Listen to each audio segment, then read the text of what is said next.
Okay, so I'm going to fillet up some chickens, some chicken breasts. I bought them at the supermarket for $1.99 a pound, so they're on sale. One of the supermarkets around here always has them on sale. So they're too big to grill on my little cast iron grill over there. So what I'm going to do is I'm just going to run my nice sharp knife right down the middle of them. And this way I get two really nice fillets. And they're not too thick. They'll cook in a reasonable amount of time. I don't want to get my board all contaminated with chicken, possible salmonella, so I'm going to try to limit the exposure of the chicken to the board as much as possible. I'm going to make a little marinade for this chicken before I grill it. And there you go, nice beautiful fillet, not too thick, and two of them. That's all I'm going to get. If there's a little fat on it, like a little too much fat like here, you can just trim that off. No big deal, you don't want that fat. And back's alright, there's no fat in that. And so just try to pick the middle of the fillet as best you can, and just hold it down carefully, don't cut your fingers off, and just back and forth motion slowly, and what you end up is two nice beautiful fillets to put on your grill. So the last one, do the same thing, and cut it right down the middle.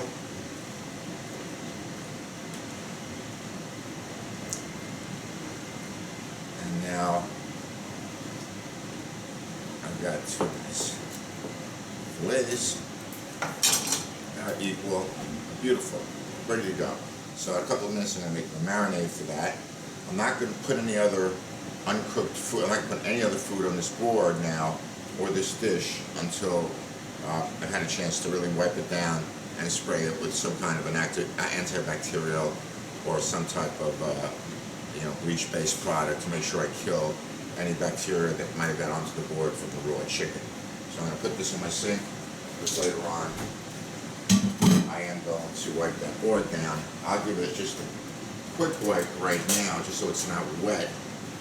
I don't want to recontaminate my hands with it once I wash my hands after having filleted the chicken. So I'm just going to give the board a quick wipe. I'm not going to put any food on it. Same with the knife. I'm not going to cut any food with this knife until I have a chance to really clean it. And that's the best way to avoid making yourself or somebody in your family sick. So I'm just going to put this aside for a while. I've got a couple of things going here on the stove. I've got some rice that's almost, water that's almost to a boil for some rice I'm going to make, and water that's almost to a boil for some beautiful collard greens that I bought a little earlier and I chopped up a little bit. And they're going to go in the water for a little while, salted, and then I'm going to saute them with some garlic, and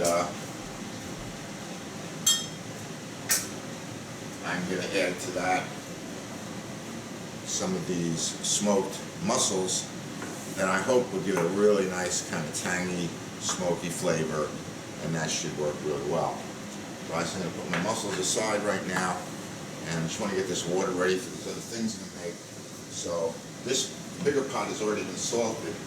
I'm going to add a little salt to the smaller pot that I'm going to make my rice in, and just a handful, not a lot, maybe a teaspoonful. There you go, just a little bit of a handful. Be careful, those lids get hot sometimes. Put that in. That's going to help bring that water to a boil. I'm also going to put just a little bit of butter in there. Gives the rice some flavor. I'm going to cut this on this board because I still don't want to really put anything on that board. So just about a tablespoon of butter is going to go into the rice and help the flavor of the rice. as it cooks. Now, I don't know what kind of rice you guys use, but I found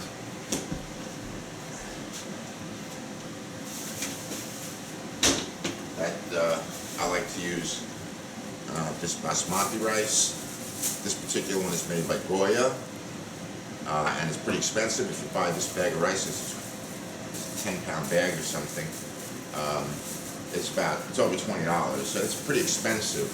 But if you have a little India type of neighborhood near where you live, you can go and get 30 different flavors, varieties, brands of basmati rice, a lot cheaper. So it just depends if you want to make a special trip. In Jersey City, where I live, it's on Newark Avenue. It's not too far away.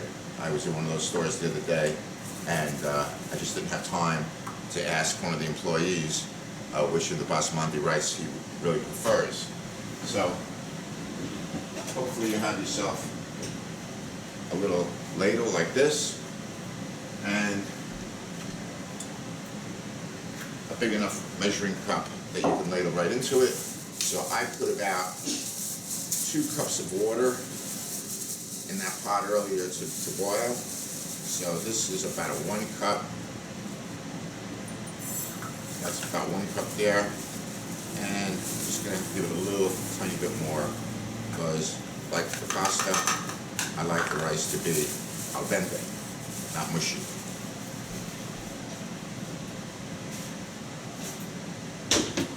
So as soon as that water comes to a boil, and it's boiling now, I'm going to take my rice, I'm going to add it to the boiling water. I'm going to let that come to a boil. I'm going to give it a stir right now, so it doesn't all stick together. And as soon as that comes to a boil, I'm going to cover it. And that basmati rice also absorbs water and cooks very, very quickly. So if you use it, it's not like regular Uncle Ben's rice that you buy in the supermarket, which normally has to simmer for about 25 to 30 minutes. This rice, in about 10 to 15 minutes, will have absorbed most of the water, and then you just kind of cover it and set it aside and let it finish on its own. And you usually get, I always seem to get a very nice textured rice, nice flavor.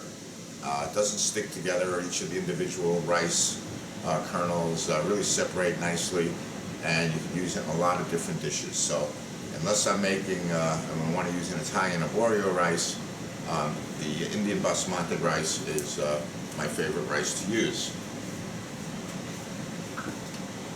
Okay, now that I've got, that's just about boiling, so I'm going to lower the temperature on the rice to a very, very low simmer, almost as low as I can get it. And I'm going to cover it up, and I'm going to keep an eye on that, because sometimes I forget, and 30 minutes later I realize, oh, I forgot about the rice, and the water is all completely absorbed, and the rice on the bottom is starting to brown, and you really don't want that. So my water in this big pot is really, really boiling hard, which is what I want. And now I'm going to take my greens, and I'm just going to drop them in there. You can do this with any kind of greens, spinach, broccoli rabe, Swiss chard. Take any kind of greens and do this. I like to try little different things. If you did this with spinach, this whole amount of rice, this whole amount of greens in this strainer here, after you've done blanching it like this, would be reduced to maybe a cup and a half of actual cooked spinach. It's always disappointing. You think you bought a lot of spinach, and then you come home and you cook it, and you find out that it's really not that much, and you end up divvying out, these really kind of paltry portions on everybody's dish. All right, so keep that in mind if you're using, if you're cooking greens, that spinach really, really decreases in volume once it's been boiled off in some hot water. Put the strainer back. I'll show you that maybe a little later or in another episode. But now I've got everything going, so while that's going, the rice is going, I'm going to start marinating my chicken. And I just kind of realized the container I put them in initially is a little too small for me to do the marinade I want to do. So I'm going to do it in a bigger container. The first thing I want to do is just put some nice extra virgin olive oil in there. Maybe a quarter of a cup. Enough that it's going to coat all of the chicken. Just give it a little flavor, and I don't want it to not stick to that griddle when I get that griddle good and hot. And I'm going to turn that griddle on in a little while so that it will be almost red hot when I throw the chicken on it. So I got some olive oil in there. Next, I'm going to take some balsamic vinegar, and I'm going to throw some balsamic vinegar in here. I don't have any red wine right now, or white wine. If I did, I might add some of that.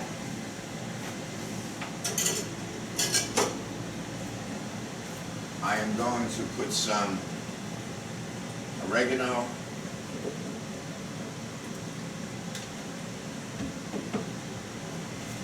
Okay, so I'm going to add into this some oregano, and you know, you can just eye it up. You can tell when you're overdoing it. You don't want to put too little. You want to have enough so each piece gets a little bit on it, but you don't want to coat each piece of chicken in oregano. Same thing with the ground onion. I'm going to throw some ground onion in there, just for flavor, not to coat the chicken. We're not breading them for chicken cutlets or anything like that. And now, just a little bit of garlic powder. It's not a real complicated marinade, but it's not going to sit too long. A little garlic powder, and of course, some salt. I'm out of my sea salt, which is a grinder, and so I'm just using my regular table salt. And same thing, I'm completely out of peppercorns, so I'm just going to use some table pepper that's already been ground. I prefer not to use this, but I like to use the freshly ground pepper and freshly ground salt. Okay, so now that I've got that done, I'm just going to mix it up a little bit, try to get the oil and the vinegar kind of to be emulsified so that they come together. And now, in a minute, once I've done that for a second, I'm going to get my hands dirty. Because the only way to do this is to really work it with the hands. So, here we go. Drop the chicken in piece by piece. We drop each piece in. We try to make sure that it gets coated completely in the liquid.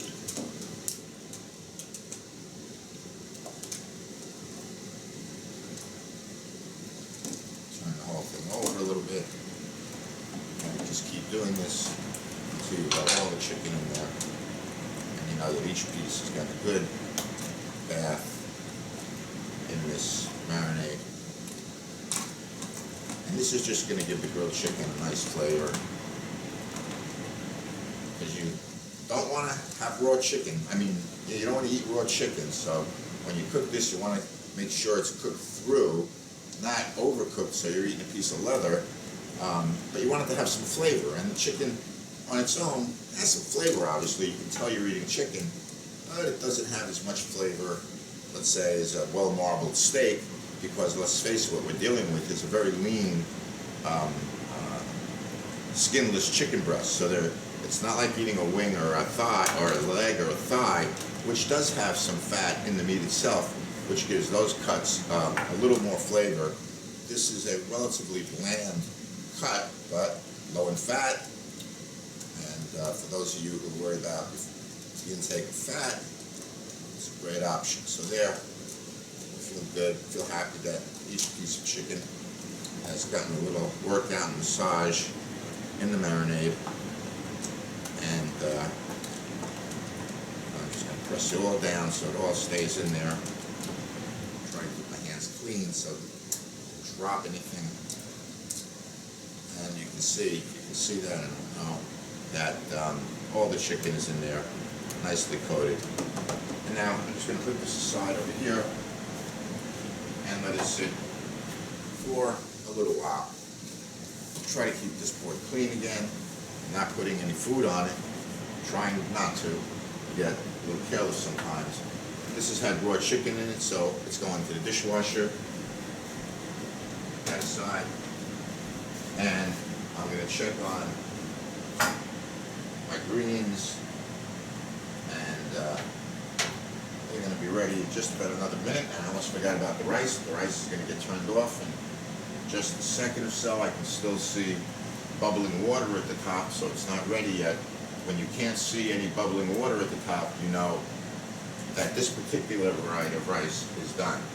So I can still see bubbling water up there. I'm going to let it sit a few more minutes.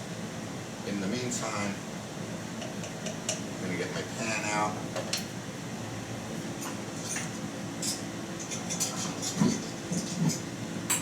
I'm going to do this in my nice non-stick Teflon pan. Since they're hanging there on the wall, I want to give them a quick rinse before I use them. You don't know what might have settled on them because they're hanging on the wall here behind me, in front of me rather. So I gave that a quick rinse. And now what I'm going to do is just going to take this, put it aside. That's going to the dishwasher later. And I have some garlic that I've already cleaned, set aside, so I can peel some garlic without, I can slice some garlic without peeling it. I have a million cutting boards. Can't have too many cutting boards. So I have another one that I'm going to lay out here because I don't want to cut the garlic on this board that has been contaminated, possibly with the chicken, even though the garlic's going to be cooked, which would kill any of the bacteria. But I'm going to put some garlic out here and pick the ones I want. Because what I want to do with these, and I'm going to turn this off right now. That's the greens. I'm just going to let them sit for a little while in the water, because they're going to cook more once I do this. In fact, I think what I'm going to do is I'm going to drain them off right now. So I'm going to get my colander out. A smaller colander should hold them all. I also have a bigger one. I'm going to take my smaller one out. I'm going to get a couple of pot holders because I know that pot is going to be hot. And as soon as I'm done draining this, I'm going to turn that rice off. So I'm going to take my greens and I'm going to drain them.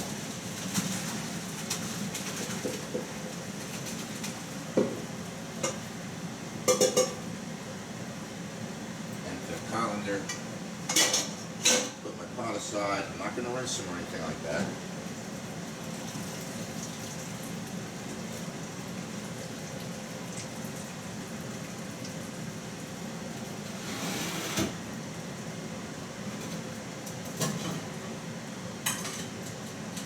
I am going to put them on a little dish so that they can continue to drain somewhat. And I still see a little water bubbling here, so I got another minute or two for that. I'm going to get my pot on here and start to get that ready. I'm going to run 2 knives through this because I like this to be a little less, a little more finely cut up. So all I'm going to do is take 2 knives and crisscross them right here in the colander, and it's a lot easier cutting them when they're raw, and just to get a little finer cut, so you don't end up with a big gigantic piece of greens in a bite, which is not the worst thing in the world, but I just like to do it that way.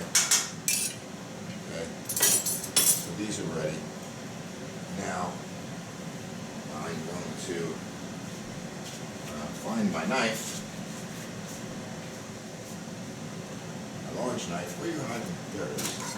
And I cut chicken with this, so I'm going to wash it before I work with the garlic.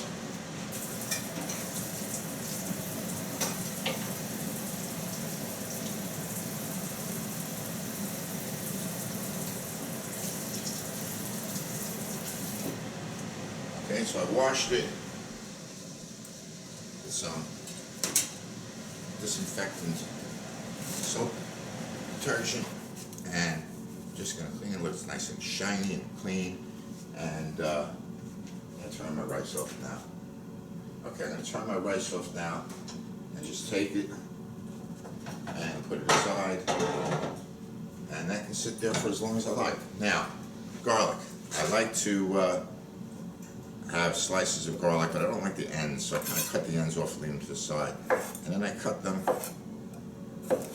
I don't want to do this like a razor blade, like they did in prison in Goodfellas. So you want to be careful. You can turn it on the side, and then it makes it easy to cut if you have a flat edge. Okay, so just take it and discard the little end, that little kind of tough, rough edge, and then just cut the edges. Once you get halfway through or so, turn it on the side, keep cutting. It's a lot easier. Because I don't want people, I don't really necessarily like to bite into a big giant piece of garlic, and there are recipes that call for that. You can make some roasted garlic, but in this dish, I want to see some garlic, and I like to get it a nice brown color. I don't want to burn it because it'll get bitter if it burns. But I like the look of almost like a potato chip color brown garlic. So that's what I'm shooting for. And you can go, oh my God, this guy is going crazy with the garlic, but I like it. So that's how I'm going to do it. I like a lot of garlic. And once it's cooked, it's not quite as pungent as if you were to take a bite of this raw, which I don't know why you would do that, but if you like raw garlic,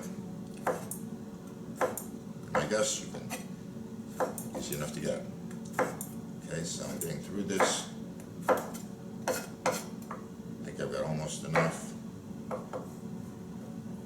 Here's a piece that's just a little too big, so I'm just going to cut that one in half. Okay, I'd say another piece or two or three and I'm done.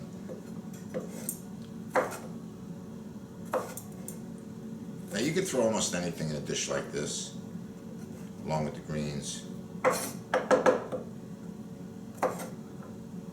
Also now I'm going to be working with extra virgin. And a lot of people tell you you don't use extra virgin for sauteing, but I'm not going to get the heat up too high on this. I'm not going to wait until the oil smokes,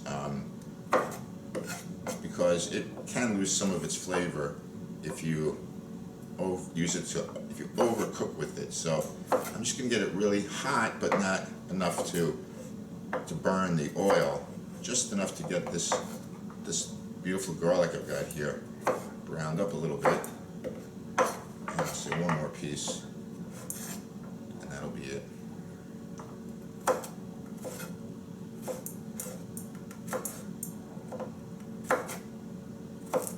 Okay, there we go. Put those back.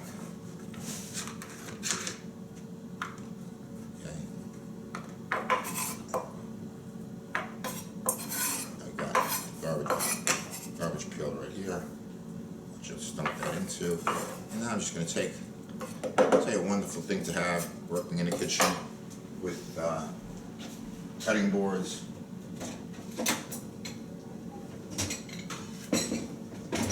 Is one of these babies. If you don't have one, go get one. Number one, it makes it easy to pick up things like onions or garlic or scallions or anything that you've cooked. Scrape it all off. And it also helps when you're cleaning the board off. You can just kind of give the board a quick scrape. If you're lucky enough to have the garbage right next to you can just scrape it right into the board. Okay, so I'm going to put this aside now, because neither of those two items have been contaminated by this board, the big board where the chicken was on. And I'm going to put my other smaller board away. Now I'm going to take some of that extra virgin olive oil that I used in my marinade for the chicken, and I'm going to put a good coating. I'm going to make sure the bottom of the pan is coated with a thin layer of olive oil. And now I'm going to turn on the heat.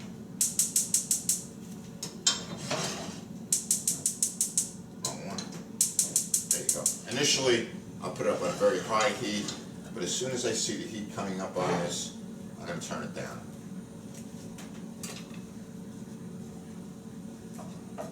Move the garlic around a little.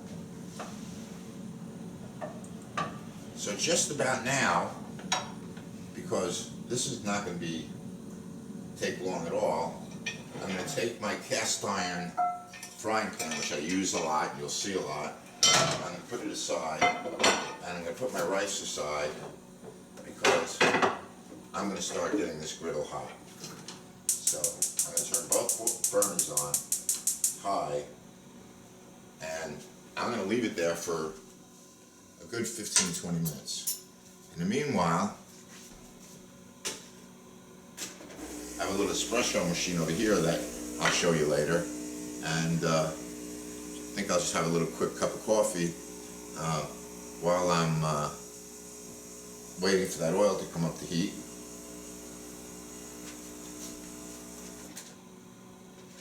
There we go. Beautiful cup of espresso with a beautiful crema on top. If you don't have yourself one, get yourself a nice little espresso maker. There's no beating it. And a little sugar. The sugar, no matter how much you stir it, the espresso just can't seem to absorb all the sugar. And so what happens is you get a little bit of the sugar that just won't dissolve sitting on the bottom, and between the crema on the top, which is beautiful, and that little sugary layer at the bottom, you start off with a nice little flavor of the crema and the coffee. That's delicious. And when you get to the bottom, you get that little layer of extra sweet coffee at the bottom. And I hear this sizzling now, so I'm going to turn down this heat because it's starting to sizzle. And I'm not going to take too long with this now. I don't want to burn it, but I do like it to get a little brown.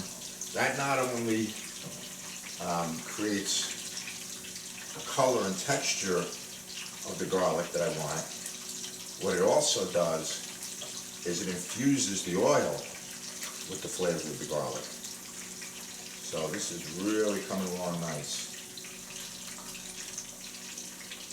Now I'm going to give it another second. So I'm going to pay attention to this now, but I'm going to run over here and get my coffee too before it gets cold.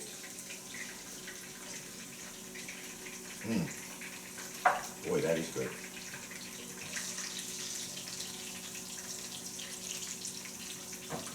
Okay, it's coming along nice. It's just starting to change color a little bit. The edges are going to dip brown first. You could try to turn them, but you really can't in this thin layer of oil that I put here. So, actually, if you use another